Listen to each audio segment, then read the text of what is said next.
mifumo ya giza inayotumika kunajisi mifumo ya baraka katika ulimwengu wa roho, au mifumo ya giza inayotumika kunajisi mifumo ya upande wa nuru ambayo imekuwa ikipitisha baraka kwa ajili yako. Bwana Yesu asifiwe sana. Kuna mtu mmoja alifika ofisini kwangu, na katika mazungumzo yangu mimi na yeye, huyu mtu alikuwa na shida ya kutafuta kazi, na alikuwa amekaa takribani miaka 7 hana kazi. Baada ya kufukuzwa kwenye kazi ya kwanza, alikaa miaka 7 hana kazi. Na huyu mtu alikuwa ameokoka, na alikuwa anaomba sana, na alikuwa anasali makanisa ambayo yenye nguvu. Lakini katika mazungumzo yangu mimi na yeye, nikasikia kumuuliza kwamba hebu niambie, wakati wewe unakaribia ahadi ambazo umekuwa ukipewa na watu kuhusu kazi, nini ambacho huwa kinatokea kwenye ulimwengu wa ndoto? Huwa unaota ndoto za aina gani? Huyu mtu aliniambia, mchungaji, wiki moja kabla au siku 3 kabla ya kupokea ahadi au kufikia ile ahadi, huwa mara nyingi amekuwa akiota ndoto anazini na mtu asiyemjua, na wakati mwingine anazini na watu ambao anawajua.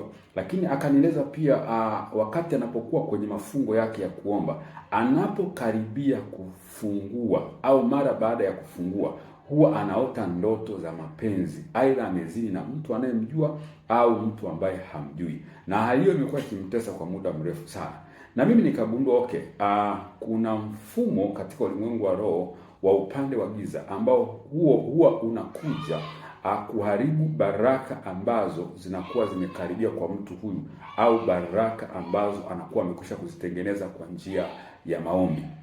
Na nilipata neema ya kuomba na mtu huyu, na mara baada tulipoomba, mapepo yalilipuka, yakasema sisi kazi yetu ni kumwotesha ndoto za uzinzi. Kazi yetu ni kumletea ndoto za uzinzi kila anapokaribia baraka yake, kila anapokaribia kitu kizuri ambacho ameidiwa. Na baadaye yale mapepo yaliondoka, na baadaye huyu mtu mara baada ya maombi yale, mwezi wa kwanza, wa pili, mwezi wa 3 alipata kazi, mpaka leo yupo kazini.